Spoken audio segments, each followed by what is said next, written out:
A very good evening once again. Thank you so much for tuning in for the second edition of News Tonight, this 30th day of December 2019. Let's have a look at the headlines as we start.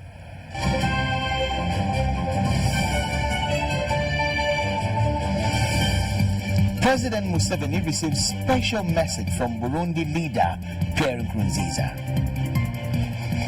Police urges public to be vigilant during the end-of-year festivities.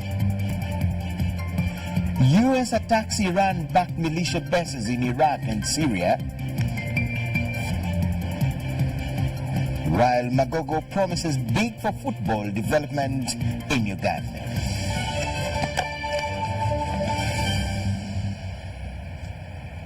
Welcome once again to News Tonight as we run towards the end of 2019. My name is Michael Jordan Lukomwa. I'm with Mohammed Mugalu, our sign language interpreter.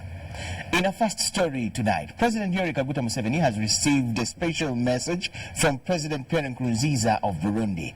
The message was this afternoon delivered to the president at his country ranch home in Kisozi, Gomba district, by the special envoy who is also Minister of Foreign Affairs in Burundi, the Honorable Ezekiel Nabigira. The special envoy, who was accompanied by the ambassador of Burundi to Uganda, Eifani Kabushemenye, and senior officials from the Burundi embassy, conveyed warm greetings from President Pierre Nkurunziza to President Museveni and also wished the president a happy and prosperous New Year 2020. President Museveni and his guests later discussed matters of mutual interest between the two countries, Uganda and Burundi. Moving on, Uganda Police Force has issued guidelines to regulate all events organized to mark the end of the year 2019 and usher in the new year 2020. Addressing the media, police spokesman Fred Enanga cautioned the general public against misuse of bullets and deviation from fireworks regulations. It is Asian norm today that thousands of people converge at different places to end the year and usher in a new one. Key among the activities to celebrate these 2 years is the display of fireworks, tire burning, and overnight prayers, among others. However, some activities require regulations, while others are considered tradition and unfit to the general population. That burning of tires is prohibited, firing of bullets as part of celebrations is totally prohibited.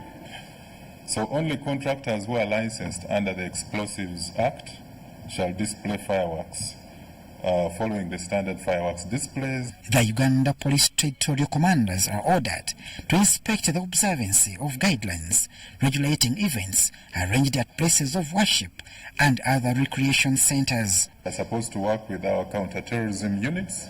They will be escorting the fireworks for display from our city headquarters here in Kampala to all these venues and ensure that they are displayed in a safe manner. Those ones that shall not have been displayed will be repackaged and returned to the headquarters. Past terror threats and attacks targeting crowded places are still so fresh in many Ugandans' minds, reason why Enanga calls for vigilancy and full cooperation of proprietors of recreation centers, such as beaches, in ensuring safety at their places. To the beaches, we are also targeting alcohol-related violence and any other antisocial behavior that arises out of the excitement at the beaches. There are always complaints you get where people who happen to be like in a drunken state trying to enter the waters, and even where you find people swimming at past 6 p.m., which is the limit for entering the waters. And sometimes you find there are not enough lifeguards at the beaches, which puts the security of beachgoers and other revelers at risk.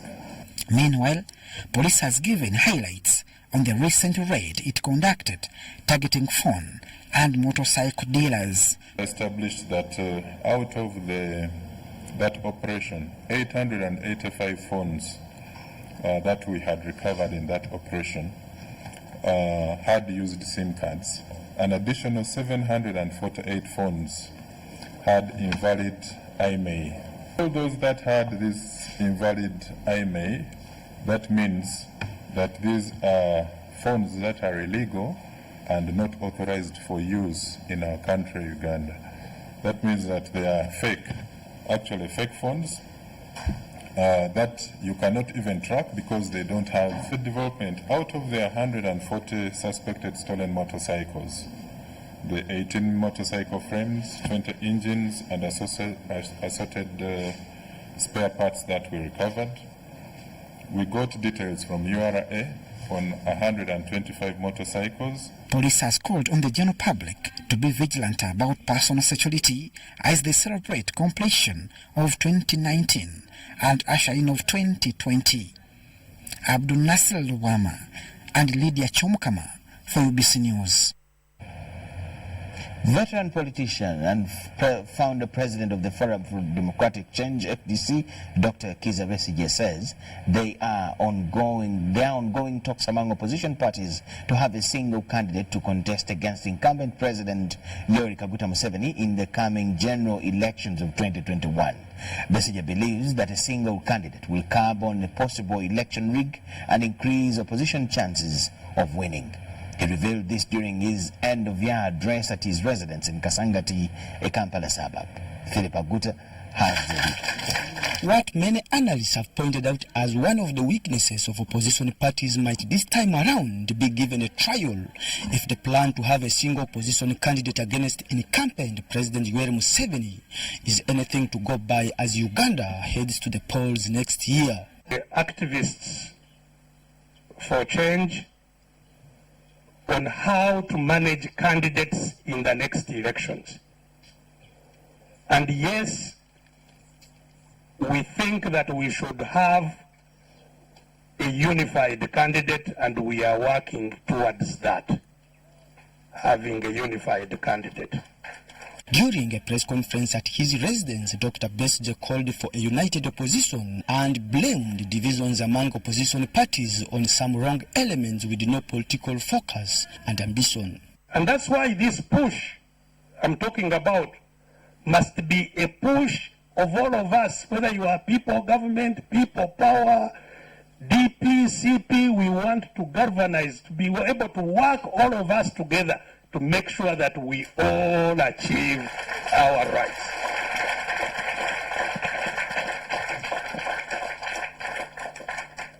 And that is one area that we have invested quite a lot of effort during this year. The effort of seeing us work together. All those who want change, working together. Asked if he will still contest in 2021, Besigye, who is a four-time presidential candidate, says the decision will be taken by the FDC party. According to the FDC constitution and regulations, in those regulations, they don't approach people. People approach them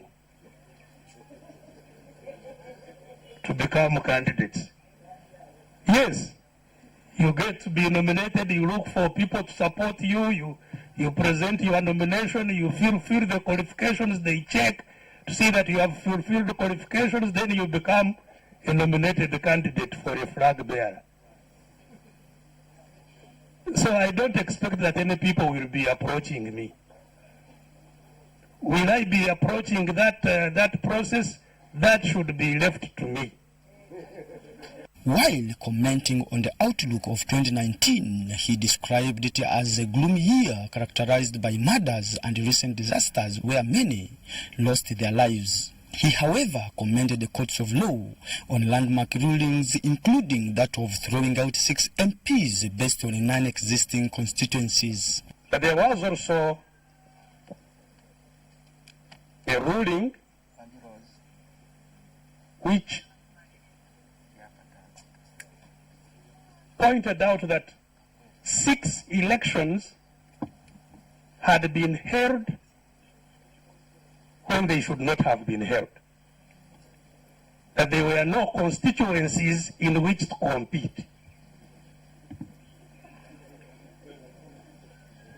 And yet the Electoral Commission of Uganda organized elections, spent billions of taxpayers' money to organize elections in non-existent constituencies.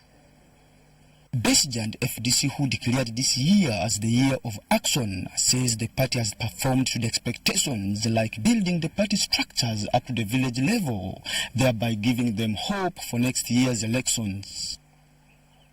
So we now have a thorough system of communication through our networks from the national to the village across the country. In some places, still being completed, but in many other places, it has already been achieved. Having got these structures, we moved around the whole country to test whether they were actually there. It's one thing to say I have structures, it's another thing to realize that they are there and effective. And I can tell you that we have been to every single region this year, every single region of Uganda, testing our structures. For UBC TV News, I am Philip Aguta. Thank you so much, Philip. Buganda is one of the oldest kingdoms in Uganda, believed to have started in the 12th century. Legends show that Ssekabaka Kintu was the first king of Buganda through generations to the present reign of His Majesty Ronald Muwenda Mutebi II, the 36th Kabaka of Buganda. Our reporter Benadiga met the Katikiro of Buganda, Charles Peter Maiga, who spearheads the cultural revolution of the kingdom since it was restored in 1993.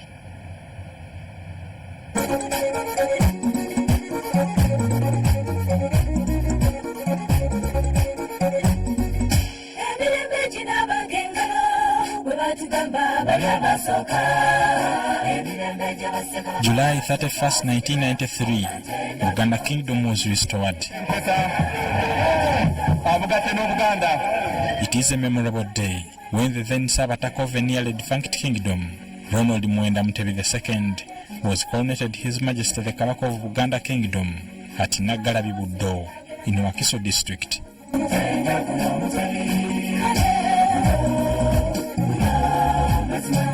This follows the return of kingdoms ever since the Republican Constitution abolished monarchies in 1966.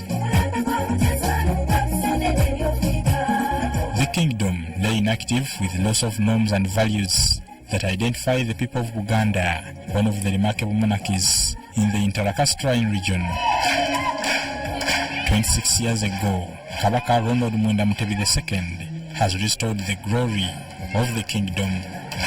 Tuddamu okubagamba obukulu bw'obwegassi mu mirimu gyaffe. This is the beauty, strength and significance of the monarchy that upholds territorial integrity, systems, structures, norms and values of the people of Buganda. In the last 26 years, the Kingdom of Buganda has restored all levels of its old administrative units, like counties, sub-counties, villages and clans that date back to the Tembus dynasty. Buganda Kingdom has prime ministers, traditionally referred to as Katikiro. These conduct kingdom matters on behalf of the Kabaka. Katikiros Joseph Mulwanya Mulise Mwogerere, Daniel Mulika, Engineer John Baptist Walusimbi, and the current Charles Peter Maiga have served Buganda Kingdom since its restoration. The Katikiro of Buganda, Charles Peter Maiga, tells UBC that Buganda is a kingdom to reckon with. Well, I think the first achievement is the unity of the people of Buganda. I think the Kabaka has effectively brought his people together. We've been able to work with people of all kinds, of all different kinds of political persuasions. The spirit of togetherness is very much alive. If I was asked, I would say the last 26 years with the kingdom in existence have brought more joy, especially to the people who believe in heritage. The kingdom has projects like schools, health centers, media houses and a telecom company to serve its people. Overall, the kingdom has given hope people in Uganda. We've got good working relations with the rest of Ugandans, which I think is very important, as Uganda is one country. The kingdom has Kabaka's Education Fund, which provides bursaries for education ambitions for both young and old. Buganda Kingdom observes 5 pillars to uphold the culture and heritage, sharing power through a federal system of government, protection of land and the boundaries of the kingdom, including the clan system, work ethic, and health of the people. And then finally, being together, working together as one, being united, because we've got people of different nationalities all residing in Uganda. We've got people of different religious beliefs. We can work together because the clan system again gives us a good example. But ever since Buganda Kingdom came into being, it has always been at the forefront. We are the center of things. Of course, Kampala, the capital city of Uganda, is within the Kingdom of Buganda. So what Buganda talks about gets heard everywhere. But also, the Kingdom of Buganda is older than most kingdoms, except that of Bunyoro. But we've learned a lot from history. We've learned, I think, to work together. We've learned to organize ourselves. We've learned to plan. And we've learned to be tenacious. We go after our goals relentlessly. We don't give up. I think all this put together can help us seem to shine. But I don't really think we are different from any other people, because the challenges we face, like poverty, do exist in Buganda as they exist in Bunyoro or Toro or anywhere else. Talking development, prosperity and fighting poverty, the Kabaka continues to encourage his subjects to take agriculture seriously, especially through growing coffee. Nothing gives somebody in the countryside a steadier income than coffee. And most of the development we witness in Uganda was realized because of coffee. So if you want to fight poverty, where 70% of the people in Uganda are in the countryside, I think we encourage them to grow coffee. That's why the Kabaka repeatedly advises us to go out and encourage people to grow coffee and form cooperative societies so that they give logistical support to the farmers, because, you know, when they come together, they become more strong. N'okwongera okulima emmwanyi awamu n'ebirime ebirala eby'ettunzi. The Kabaka has dedicated efforts to the youth, encouraging them to work and get out of poverty. People had abandoned coffee for quick earnings from menial jobs at building sites, border, business, these small jobs in towns. I want the youth in Buganda and Uganda in general to be forward-looking. Border business can give you money today, but it can't give you steady income if you compared it to a coffee farm. 1 acre of coffee well taken care of can give you between 800,000 to 1 million shillings a month on average. And that is for a very long time. So I think if you are going to ride a border, when you make some small saving and you've got a small piece of land, go and plant coffee. This struggle is to have a healthy people. Especially for the young people, because if you're young, you still have the energy, but also because you've got many more years ahead of you. And what you achieve, what you work for and realize when you're young is your granary when you're old. It's your store. If you didn't work when you're young, you're going to starve when you're old, and that can be very dangerous. So I encourage young people to work very hard and to stay focused and to avoid AIDS. The fight against HIV and AIDS among the youth has won the Kabaka recognition by the Joint United Nations Programme on HIV, UNAIDS, in 2017. He was appointed its Goodwill Ambassador in the fight against HIV and AIDS. In 2013, Kabaka Mutebi President Yoweri Museveni signed a pact for returning kingdom property, plus clearing accumulated rent arrears of Uganda shillings 6 billion. In April 2014, President Museveni returned some titles to the kingdom. So far, 293 land titles have been returned. All our wealth, I should say, because government owes us a lot of money, and a lot of things. we continuously engage government. I think it's the best method. But I think these things should be gotten out of the way once and for all. All that Buganda is demanding from the central government should be returned to us so that we concentrate on the key issues, especially those related to fighting poverty. That is what is key for us in the kingdom, for the government. But we continue to engage them, and fortunately, the kingdom is here eternally. So we shall get them whenever we get them. However, Buganda Kingdom still demands the return of markets, some landmark buildings, the 9,000 square miles of land, and chief's properties. Bernard Iga, UBC TV. Beautiful discussion there between Bernard Iga, our own, and Wechiti Wakatikilo Charles Peter Maiga. Thank you so much, Bernard. Moving on, the Uganda People's Defense Forces has rejected over 500 people who expressed interest in joining the force. Those who were rejected had ringworms, while others were overage.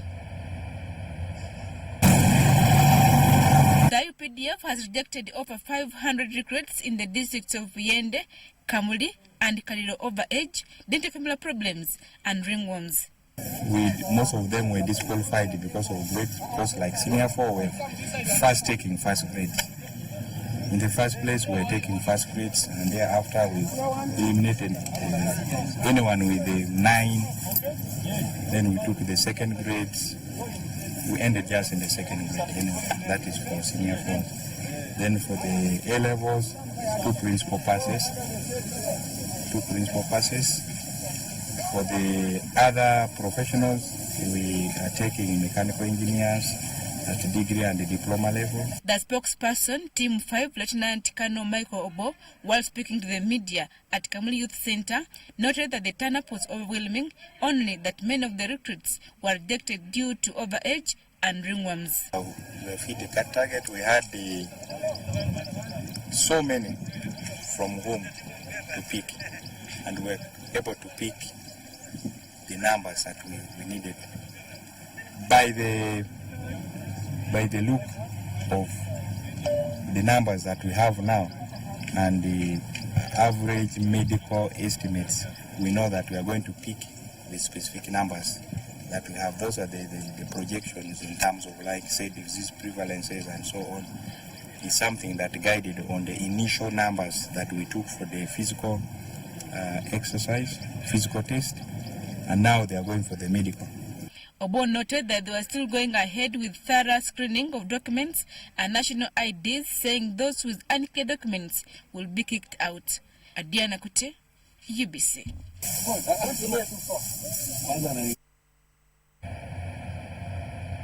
Authorities in Masindi district, northwestern Uganda, have expressed worry over what may become of the schools that were recently affected by heavy storms. One such school is Bulima Church of Uganda Primary School, whose 7-classroom block roof was blown off by heavy storms in October 2019.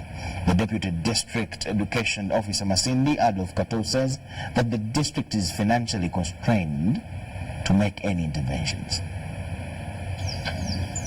Off Masindi Hoima Road lies Bulima Church of Uganda Primary School in northwestern Uganda.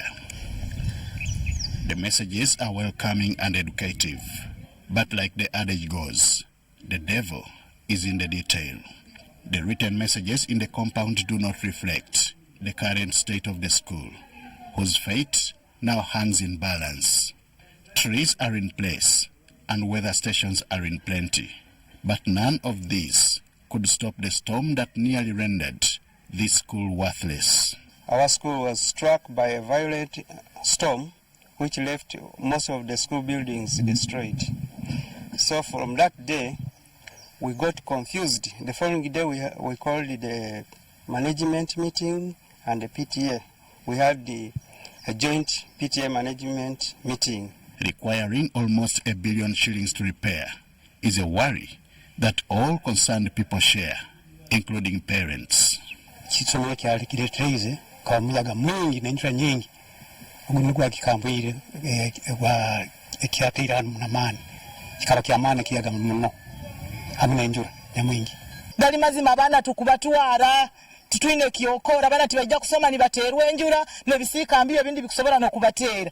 Ntusaba gavumenti okutwirukira okutugaruriraho ebyombeko ebyayombekere nukuwa abana baitu bali baratandikira kusoma bukwezi kwa kabiri ebiro bisatu tube tuyinaho ebyombeko bigarukire nuko abana batandikira abo kwa abana nibasaba kutwirukaho. 27th October 2019 was the day when roofs of 7 classroom blocks were blown off, leading to congestion of pupils.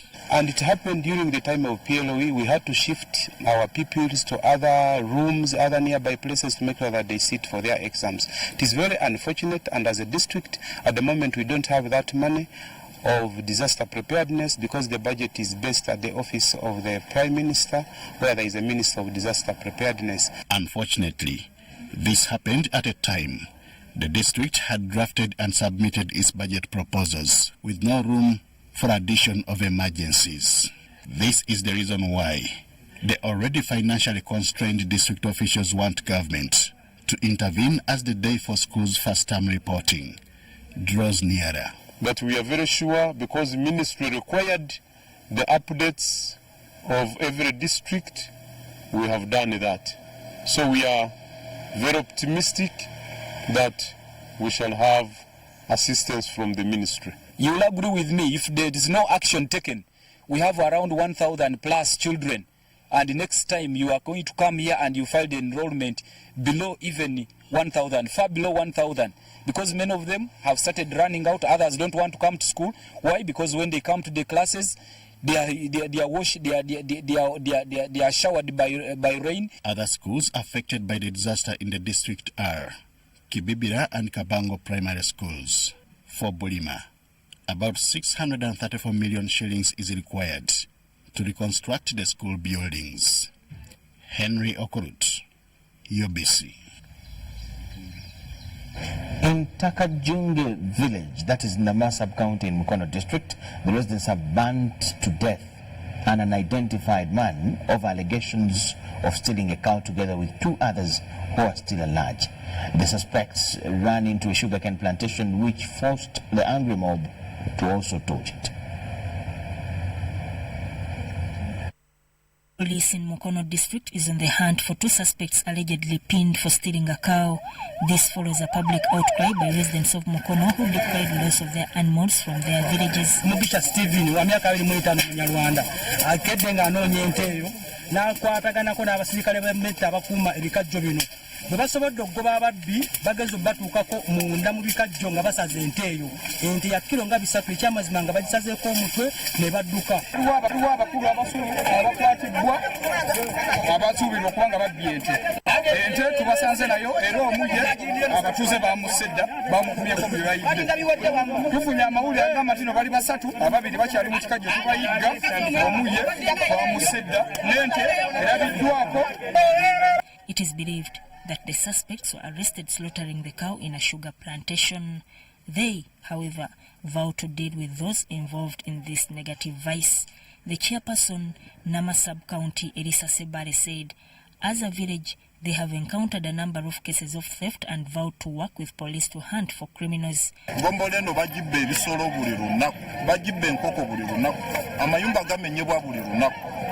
Ne twebaza UPDF twali nabo mu security meeting era omukulu n'atutegeeza nti kati olw'okuba mu lipooti nze nnyo obubbi poliisi ekoze ekisoboka okutayiza ababbi kigaana naye naffe tugenda kubayambako tubabaakinga okuba tutwanyisa obumenyi bw'amateeka. Police collected the body of the suspect and took it to Mulago National Referral Hospital for post-mortem.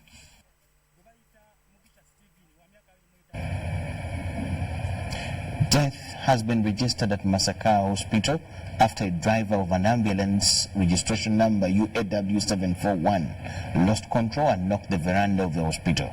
According to police spokesperson Paul Kangave, who spoke to UBC TV, the suspect is on the run, though investigations are on what exactly could have caused the accident. The killer ambulance is under police custody in Greater Masaka. Then it overturned, and in overturning, the patient who was aboard the ambulance, we were told by the doctors that he was pronounced dead when he reached the hospital. But we are wait for the postmortem report to really tell us what exactly has caused this death, whether it is the accident or by the time the accident happened, he was already dead. The doctors will tell us that. Then also the other challenge is that the driver, when he got out with minor injuries, he took off. We didn't get a chance to interrogate him to find out what really happened to him when he was driving the ambulance. And we have also not yet established where the ambulance is from, so we are trying to gather all these facts, then we shall inform the public.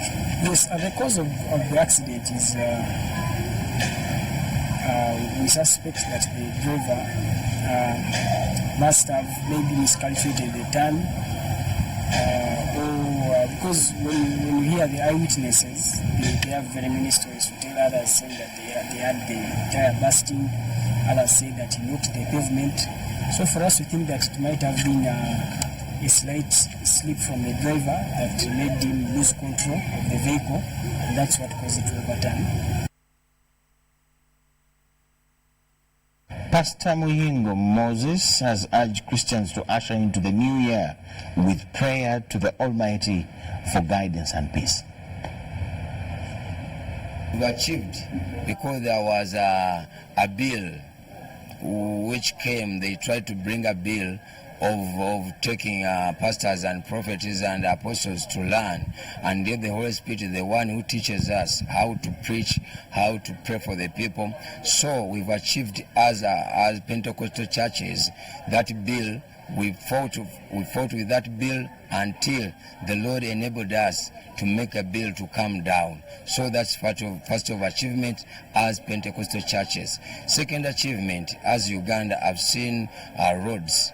They build roads. I've seen some people have got jobs. And achievement of fellowshipping and worshiping. We are still worshiping, so that's one of achievement. Call upon people to come and repent. Second of all, I call upon people to come and take anointing. You know, I usually go in Israel and I collect anointing. So I'm going to come with that anointing, and I'm going to give people anointing, a bottle of anointing from Israel, from the Holy Land. I'm going to give people. That's one of our preparations, or that's one of our biggest preparation as we prepared at playground of Kazo. Well, thank you so much for watching news tonight. Let's take a very short break. On return, we have business, international, and sports news tonight. Please keep around.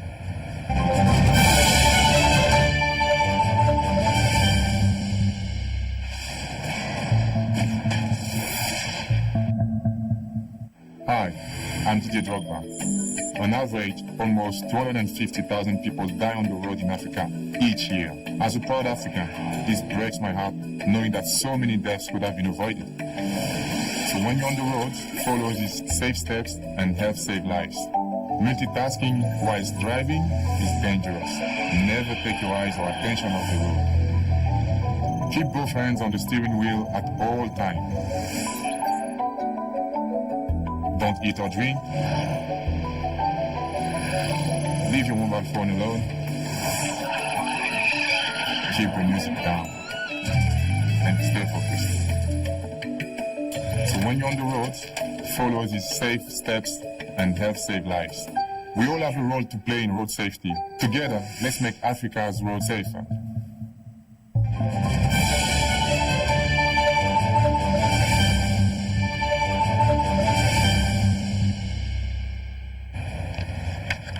Welcome back from the break, and now we go straight to business. Ugandan National Bureau of Standards has arrested a number of Sure Deal employees, as well as confiscating an assortment of products of the same company after it was found out that they contain cancerous chemicals like hydroquinone and mercury. This was during an operation in which UNBS officials, led by police, carried out a thorough search through downtown shops known for selling bleaching cosmetics mainly made by Sure Deal. In 2016, Uganda National Bureau of Standards banned production, importation and sale of all bleaching cosmetic products that contain hydroquinone and mercury for their cancerous nature. Despite this move, products containing these dangerous chemicals continue to flood the market, with Suredeal cited as a leading distributor. During the manned operation by UNBS officials in a company of police, a number of Suredeal employees were arrested as well as some products confiscated. First, police together with UNBS officials engaged in running battles with Suredeal employees at their Senana supermarket-based outlet as they tried to escape arrest. This allegedly hid keys to some stores, especially where the actual mixing is done. And this is aluminium.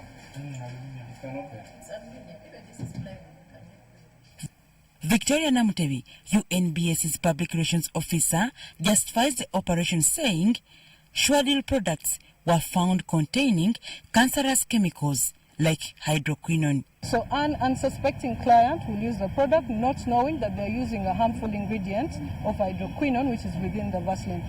At the Ham Shopping Center-based Suredeal outlet, the marketing manager, Karo Namuju, together with some employees, were arrested.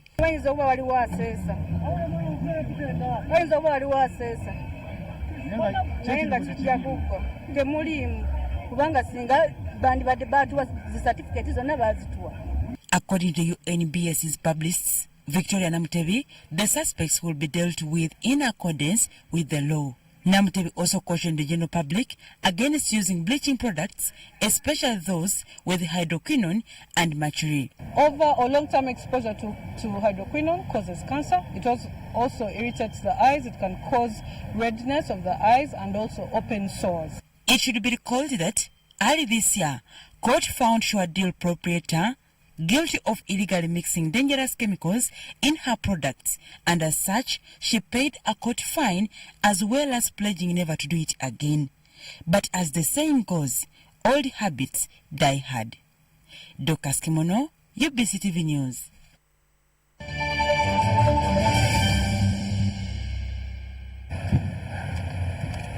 On the international scene, the U.S. has conducted airstrikes against Iranian-backed paramilitaries in Iraq and Syria following the death of a U.S. contractor. Iraqi security forces said that at least 25 fighters of the Kataib Hezbollah group were killed and more than 50 wounded in Sunday's strikes. The group is considered a terrorist organization by the United States. A rocket attack on a base in Kirkuk on Friday killed a U.S. contractor and wounded other personnel. Speaking in Washington, D.C. on Sunday, U.S. Secretary of State Mike Pompeo warned Iran that the U.S. would retaliate if American lives were threatened. U.S. Defense Secretary Mark Esper told reporters that F-15 jet fighters had hit 5 targets associated with the Kataib Hezbollah. The Pentagon said 3 were in western Iraq and 2 in eastern Syria.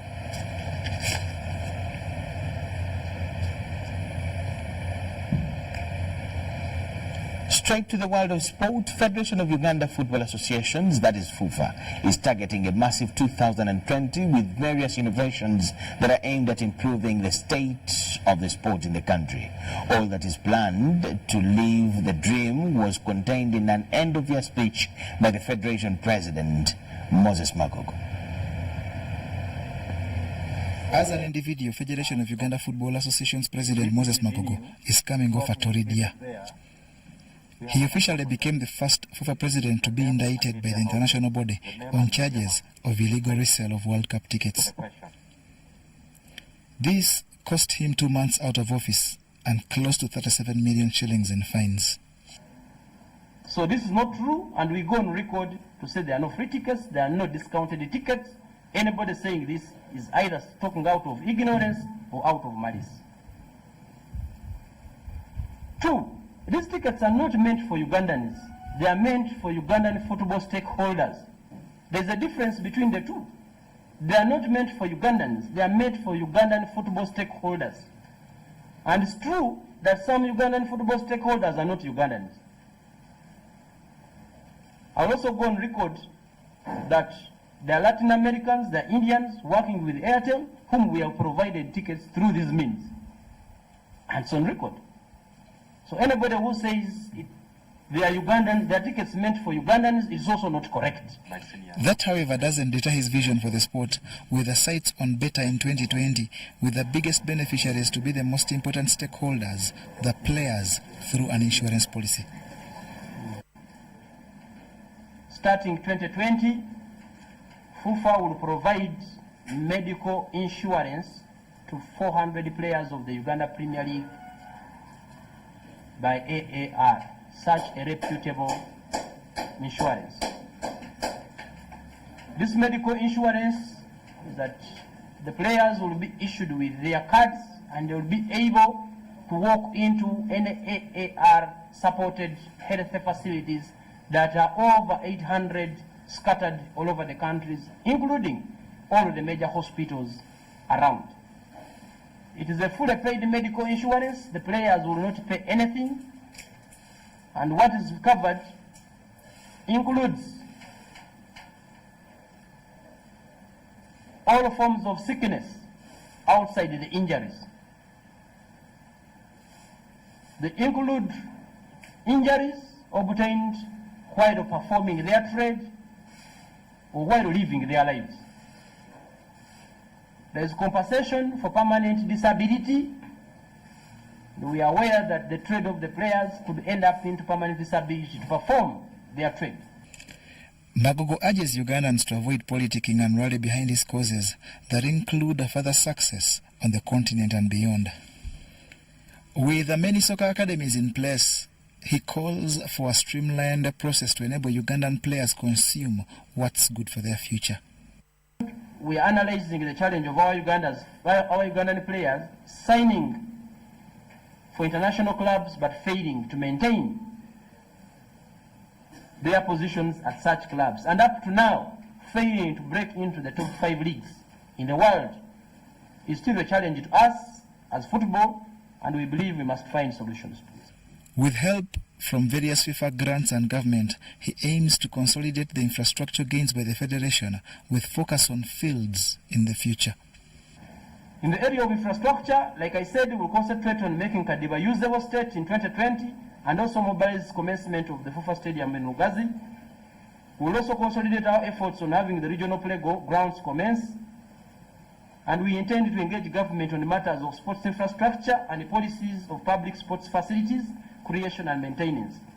For example, the plans for the cities should have a minimum requirement for an international stadium.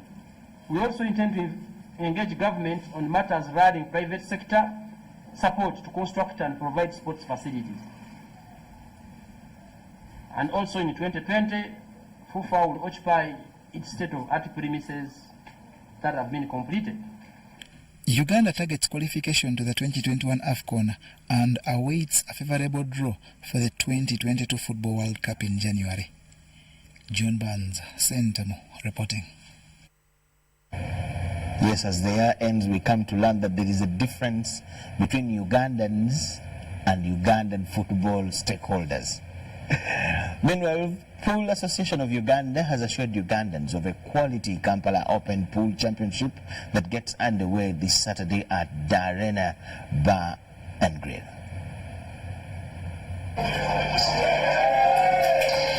All is set for this weekend's Empire Casino Kampala Open Pool Championship, at which more than 200 players are expected. The tournament to be hosted at the Arena Band Grill in Kampala has been bankrolled by Empire Casino, that has started delivering on its promise with handover of the trophies. On behalf of Empire Casino, today we've decided to hand over the accolades that will be won on both the male and female championships to the Pool Association. What do you speak of the players? We expect quality. The accolades themselves are very high quality, so we expect high quality performance from the players, and we're looking forward to the finals, and good luck to all those that are going to participate. Pool Association of Uganda Competition Secretary Robert Kayanja confirms that the country's best players in both categories have confirmed participation in the two-day tournament that starts on Saturday. As I left office this evening, we had roughly a very good number of almost 100 players in the men's category and something like 30 players in the ladies category. Which kind of players are entered? What should we look forward to as fans? Okay, as fans, just come up in big numbers to support, but all the top quality players in the country have already registered for this championship. The top player in the men's category will bag 2 million Uganda shillings, while the lady will take home 1.2, with the top 4 in each category rewarded by Empire Casino. Notable among players to grace the championship are reigning champions Bwanika Mansuri and Rashida Motesi. John Barnes, Centum, reporting.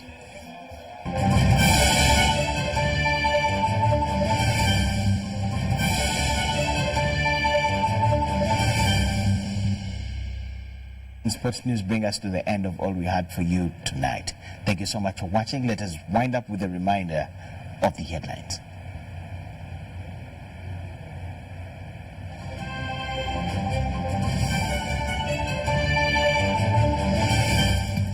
President Yoweri Kaguta Museveni has received a special message from Burundi leader President Pierre Nkurunziza. Police has urged the public to be vigilant during the end-of-year festivities.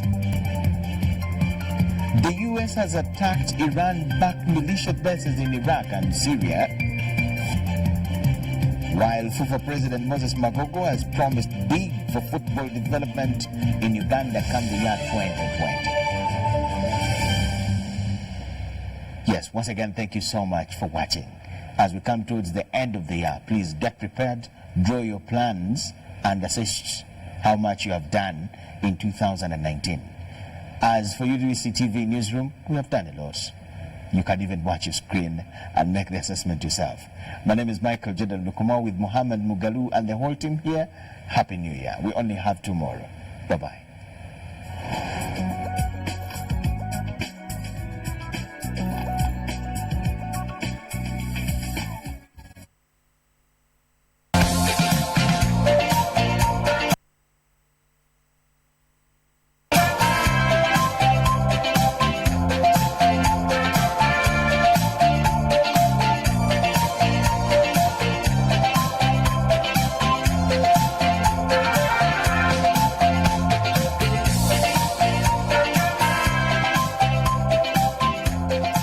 Since it is always a season of merrymaking, we have to be vigilant as parents to make sure that we know how our children are. In most cases, we've faced scenarios whereby parents go out to have fun and they leave these children in the house alone. We've had experiences with fire